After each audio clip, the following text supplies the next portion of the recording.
This is The Dragon's Roar by Priestess of Groove, narrated by RileyRoxx.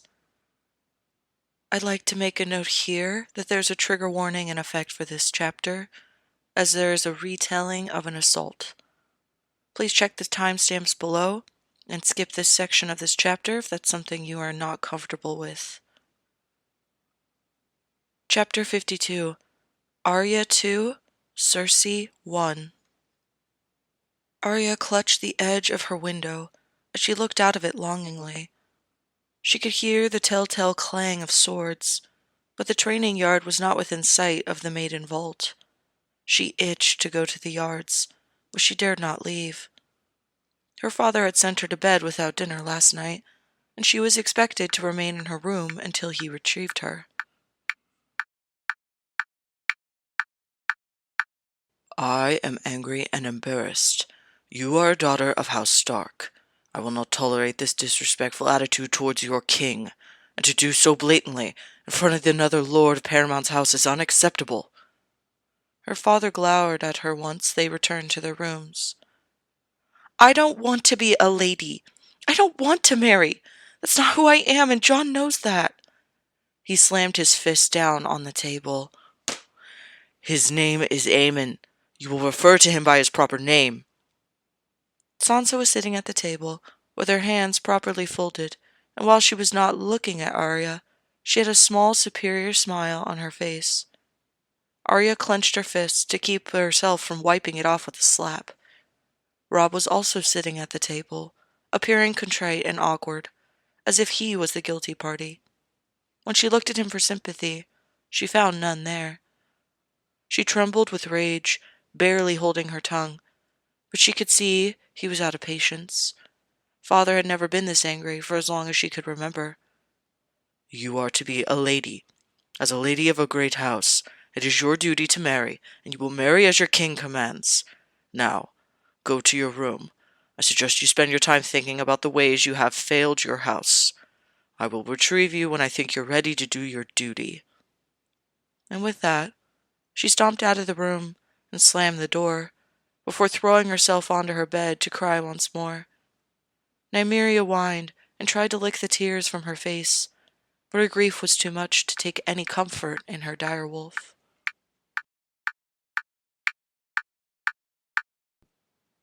Arya hated when she couldn't control her tears.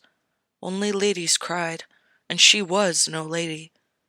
She finally pulled herself away from her window and curled up on the bed, glaring at the door. Not even Nymeria was here. Robb had shown up to retrieve her and given her a warning look that suggested that she shouldn't try to leave sooner than father was willing. Her stomach growled hungrily, and she presumed that breakfast had already passed. But she'd had to go without a meal here or there before, but never 2 in a row. In truth, it just made her angrier. She started when a knock came at her door. Arya, I'm coming in. She glared up at her father as he entered. His face was softer, and she thought she could see guilt in his eyes, but there was still a firmness in his bearing. He carried a plate of fruits and cheese, which he held out to her. She hesitated only a moment before snatching it up and beginning to scarf it down. He closed the door and came over to sit on the bed, watching her as she ate. When she began to slow down, he said, When you are done here, you will be dressed in your finest. The king has summoned the both of us.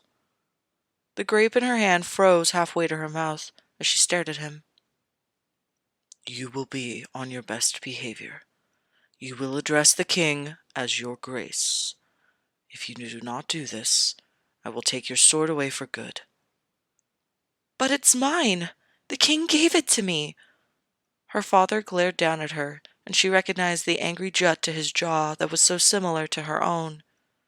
Indeed, the king gave you a gift, and you've done nothing but scorn him. I should have taken it from you at the very beginning. She felt herself flush, both in anger and embarrassment. The king sold me, like a cow at market. The king has arranged for our marriage alliances, as is his due. Would you rather your brother and I risk our lives in a war so that you don't have to enter into marriage?" Arya blanched. She knew that there was upheaval, but overthrowing a king brought with it its own problems. But that was hardly her concern. What did she care about the world at large? She was supposed to be perfectly safe at Winterfell. Yet, it had been almost lost on her that she'd been surrounded by an army this entire time, that they were supposed to be marching to war. He softened again. "You are young, Arya. Such is the way of children to think of little outside their small world. But we are not in Winterfell anymore. We are the first backers of King Aemon, his most prominent ally. All eyes are on us, and if we want the Seven Kingdoms to be united, we must do our part." She felt her lips tremble, but then pressed them into a thin line to stop it and blink back the tears. "Marriage is not the end of the world. I know I've said this before, but your mother and I were not in love. I knew her as the lady betrothed to your Uncle Brandon that whole time. I was completely unprepared for a marriage, let alone one to her.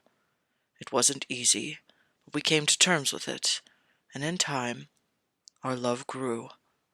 I know you don't enjoy or believe in the loving stories of knights and romance like Sansa does, but love isn't something that happens. It is something you work for. As long as your betrothed are looking to find happiness with each other, you will." He wrapped an arm around her and pulled her close. "This is not the end of the world, my little wolf. It is only the beginning.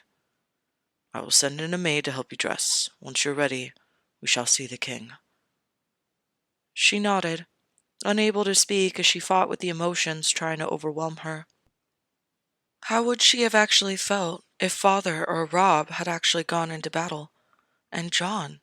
He was the king, a Targaryen. His new title didn't erase her years with him at Winterfell, where he encouraged her mischief and taught her what he knew about sword fighting. He could have died in battle as surely as his father Rhaegar had. But they didn't fight, she thought. Jon took the throne without one. That's why everyone calls him the Bloodless King. She barely noticed as the maid picked out a dress and she climbed into it. She frowned at the frumpy thing. Jon won't care what I wear. Her heart panged as she thought of him, and more recently of his dawn-trodden look when she had stiffly greeted him the other day. She missed Jon. She wanted to go back to Winterfell before he ever became king, back to the days when they would aid each other in pranks against their siblings. But then he wouldn't know who he was, she mused. The lack of knowledge had eaten away at him his whole life. Would she still prefer he remain ignorant than pursue his rightful inheritance? Deep in her heart, she knew she wouldn't. Maybe it was time to forgive Jon. She hated this distance. She hated what her life had been the last 6 months. But she missed him. She couldn't bear the thought of him going into battle believing she hated him. For once, she followed her father dutifully, though she refused to carry herself the way Sansa would. She was no lady, after all, and never would be. Arya followed her father as he walked up to the king's guard. A portly boy, about Sansa's age, was also standing outside of the solar, but he was not dressed in the typical King's Guard garb. She stared at him with interest, but he only nodded bashfully. "Sir Preston, Lord Stark, His Grace King Aemon has summoned us." The guard knocked on the door, then opened it and announced, "Lord Stark has arrived, Your Grace." He waited a moment, then pulled the door wider for them to enter. They stepped inside. Arya had only seen Father Solo a handful of times. It was a small room, with documents piled high on his desk and a small window for light. This solar was spacious with a single desk, also piled with parchment. However, the back of the room was a wall of tall windows, and she could see that there was a door opening out onto a balcony. Jon looked up and nodded at them, but did not immediately speak as he wrote on the piece of parchment. The Kingslayer was standing there with his sheaf of documents. He always had an ever-present glare on his face, and he gave her and her father a stiff nod. When John finally stamped a seal onto the parchment, he handed it to Jamie and then turned to them. "Uncle, Arya, it's so good to see you. I hope you're settling in?" he asked her. "I am fine, Your Grace," Arya replied with a stiff curtsy, and still Father glared down at her. "I think you'll be pleased to hear I have welcome news for you." She stared at him with a measure of hope, but she dared not believe. "A betrothal is set to be brokered with Prince Doran Martell, but it won't be yours," John said. "Your Grace?" Father asked, shocked. "It has come to our attention that Prince Doran Martell's oldest child is his daughter, Princess Ariane Martell, and I'm sure you're familiar, Uncle. Inheritance laws in Dorne mean that Princess Ariane will inherit after him. Were Arya to marry Prince Trystane, her children would be sure to inherit nothing. Whatever Arya's feelings are about marriage and being a lady, I want her to have success when she marries, and that is not it." Arya felt tears come to her eyes, yet again, but these were ones of relief. John turned to stare at her earnestly. "I am sorry that I had this potential betrothal hanging over your head for so long. Forgive me?" She choked back a sob, and then ran around the desk and threw herself at him. I'm sorry, I'm sorry," she whispered endlessly into his ear. "Who will you offer instead?" "Don't worry, Lord Stark. It's not from your side of the family," the Kingslayer said acerbically. Her heart began to feel lighter as John squeezed her. "I've missed you," he whispered into her ear. She couldn't unstick her throat, but merely nodded against him. "Uncle, would you consider it acceptable for Arya to continue her sword training?" John asked. Her father hesitated for a moment, and then nodded. "Very well. Your training may continue, but I expect you to be diligent with your other studies, including sewing. Don't make that face." She saw John turn away to hide a chuckle, and then he cleared his throat and said, "Lord Jamie and I have decreed that women shall be given equal footing in the training yards. Lady Dacey, Lady Mage, and Lady Brienne of Tarth hold lessons there every day for anyone who wants to learn." John glanced at the Kingslayer, who returned an unreadable expression and then barked. "Pod?" "Yes, my lord." "Escort Lady Arya to the training grounds. Make sure she reaches Lady Mage." Arya detached herself from John and ran over to the pudgy boy. "Do not ruin your dress," her father called to her as they left. Once they were out of sight, Arya asked, "You're the Kingslayer's squire?" He frowned at her. "Don't call him that." "Why not? He killed a king." "He was pardoned for that. He's the Kingslayer no more." She frowned at him, but then her eyes were drawn to the training yard. It was filled with a multitude of men training with each other, or practice dummies. They stared at her, and she glared right back. A female voice shouting instructions drew her attention, and she broke away as soon as she recognized Daisy Mormont. "Lady Arya, we heard you arrive yesterday. How have you been?" Daisy said, but she was distracted by a fight in the ring. A boy of fair skin and pale hair was dueling with another girl of darker skin and dark hair. They were of an age with her, and they fought ferociously. Their wooden swords sharply cracked as they swung at each other. Arya noticed that the girl had a split lip, and there was a blue bruise around the boy's eye. Suddenly, the boy's foot rolled and he lost his balance, falling to the ground. The girl gasped and ran over to him. Are you okay?" "Lucille?" A warning voice came from the largest woman that Arya had ever seen. Even larger than Daisy or Mage. Her armor made her bulkier, and she had straw blonde hair. She would have mistaken her for a man if it were not for her voice.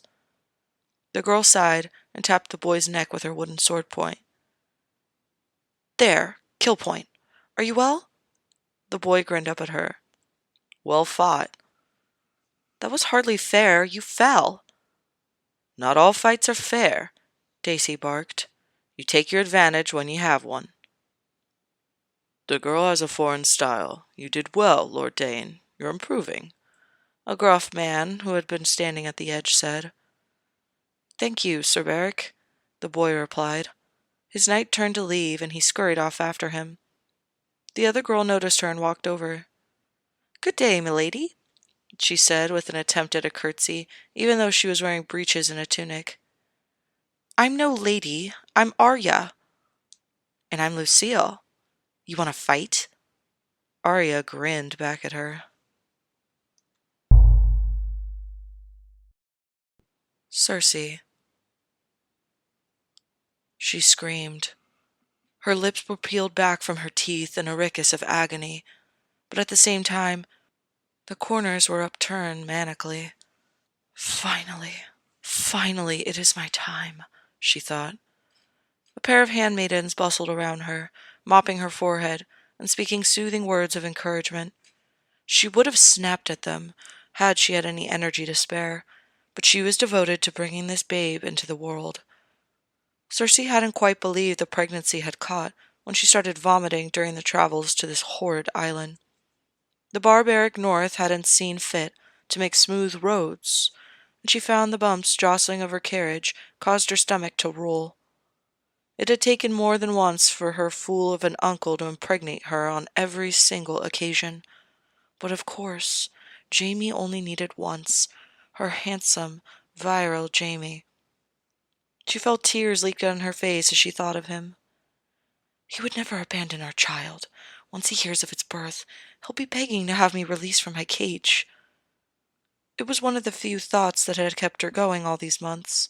After so many years of begging, pleading, and threatening, her perfect child would be born. Not only a Lannister through and through, but her twin son. This babe should have been her firstborn. Joffrey was a good boy, but he wasn't a king. He wasn't Jaime's son. Another contraction seized her, but she kept breathing. She had birthed 3 children already. What was a 4th? If only you were here, Jaime, she thought wistfully. She had made him be present for the birth of her other children. Perhaps it had been foolish of her to believe that she might win him over all these years. Yet, he remained unmoved. She was still confused about where it had gone wrong. One day, he had been wrapped around her finger, hanging on to her every word. She had seen the way his eyes rolled in lust when she had whispered in his ear that she intended to visit him the morning of her wedding day, to remind him of whom she was truly loyal to. He had grinned voraciously at her and kissed her hand. Yet, when she showed up as promised, the door opened on a Jaime that felt alien to her. Instead of opening the door wide and welcome, he had cracked it open and peeked through, demanding to know in a cold voice why she was there. She tried to push the door open, but it didn't budge more than an inch. Irritation flashed through her, but she attempted to smile, though it was condescending in nature. Dear sweet brother, do you not recall? I promised to stop by before my wedding. And the king will be more than happy to fuck you. Sate yourself on him. Blood rushed to her cheeks as she felt the rage in her heart. How dare you? How dare I? It's done. We're done. She fumed. Are you so stupid as to forget that you are part of the king's guard? It will never be over, Jaime. It was then that she saw the sharp clarity in his eyes that caused her fury to chill with fear. It was over between us when you persuaded me to join the king's guard, stripping me of my right to Casterly Rock for your own ends. I will not yield. Not now, not ever. I will forever be unattainable to you. And with that, he snapped the door shut in her face, and she heard the lock turn. Oh, but you will yield, brother. I'll make sure of it.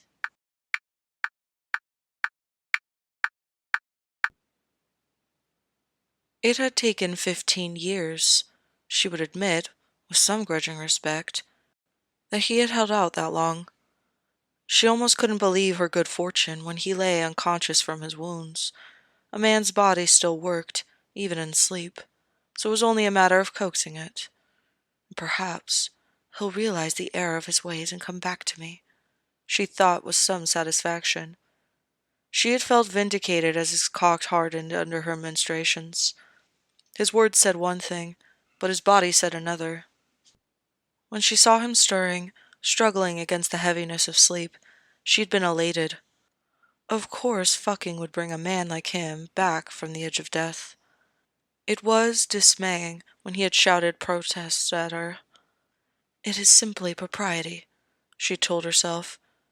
He doesn't want to show that he enjoyed fucking his sister. Once he had been gagged, it was easy to believe the noises coming from him were moans of pleasure. She had rid him with wild abandon, though she kept her moans silent. Then, that damn squire of his had burst through the door, and she had known her scheme was up. It was later, once she'd been dumped in the cells, that she discovered her brother's seed dripping from her slit. She had laughed, even while the tears dripped down her face. She had been successful, but at the cost of everything. How fitting. My brother would be my downfall. If only he'd complied. It never would have come to this, she thought. Her laughter continued as she thought about the careful Lannister legacy her father had built over decades, only for her to rent it asunder in one night, with a single act. If the king didn't kill her, her father would. No matter. He has 3 grandchildren. He will not rest until his grandson is back on the throne where he belongs, she mused. A strange calm had befallen her the morning of her execution. She'd been allowed to dress in something more befitting her station than the simple sheer robe she'd been tossed into the cell with. She would die, but Jamie would die with her, as it was meant to be. They were one soul in 2 bodies. That he had resisted this baffled her, but he would not be able to ignore it any longer. If she had been a believer in the 7, she would have thought they'd answered her prayers, as Stark's bastard challenged Robert for the throne. A small part of her sneered at the idea of that man-child on the throne, her child's throne, but there would be time later to address that. She was alive, and with Jamie. They could finally be together. Then he'd put a sword in her face. And for the first time, dread had filled her. She looked into his face. His lips were pulled back in a snarl, and he stalked toward her, his sword raised ready to deliver a death blow. She never thought she would have to face the leonine warrior that her brother had become on the battlefield. It had only been her good fortune that the new king had stepped in to avert her death. Cersei screamed as a new wave of pain seized her. The contractions were coming closer together. It wouldn't be long now. She was looking forward to Jamie releasing her from her imprisonment. He'd never let the child be raised in this frozen waste. "That's it, my lady. Breathe," the maester said to her in soothing tones, as he lifted up her gown to see her progress. "I am your queen!" she shouted at him. He took as much notice of her as he would a bird chirping outside, while the handmaidens glanced at each other in alarm. They continued to work around her. Their apathy grated her. "When I get off this rock, you will all beg for mercy. Jamie will see this little island razed to the ground for your shameful treatment of me," she thought. She puffed, and her chest heaved as she tried to stay alert. Hours must have passed, judging by the way the lights shifted against the walls. Childbirth was always so tedious, but the rewards were sweet. She just needed to be patient. The light was well and truly dim as the contractions rolled through her. They were very close together now. Her time was near, and in a moment her son would be born. Cersei didn't even hear the coaxing of the maester, or the words of the handmaidens, as they put a dampened cloth on her forehead. And with one last scream, and a final effort, she felt a gushing as her baby was finally removed, coming out into the world. She fell back, her smile wide and gleaming, as more tears leaked from her face. She could feel the maester doing the usual afterbirth cleanup. The silence pressed, and she found her panic growing. She tried to sit up, and strained to see the baby from across the room. In the very next moment, A sharp and strong cry pierced the room. She sobbed in a shuddering breath, her greatest fear almost realized. But then, happiness blossomed in her, like the sweet spring sun was shining down on her. That cry was hale and healthy, the cry of a warrior king who would one day grow to press his claim. Cersei still couldn't see the child. The handmaid bathing her had her back directly to her. "Move, you great cow! I wish to see my son," she commanded. It took every effort not to slap away the other handmaidens as they came over to change her bed sheets. She could hardly expect to hold her son in the filth of afterbirth. The child continued wailing as the handmaid tended to him, and Cersei was becoming impatient. Then she watched as the maid wrapped him up and headed straight for the door. She held him in just such a way that Cersei couldn't see him at all. "Where are you taking him? Where are you taking my son?" The maester stared down at her with a sympathetic smile. "My lady, you are a prisoner, but your babe is not. It is to grow up free and far away from here." Cersei stared at him, the words slowly sinking in. She shook her head. No, that's my son. He's mine. I'm his mother. He needs me." The maester simply continued to smile softly at her. "No, no. Bring me back my son. Bring him to me. Bring Tommen back to me."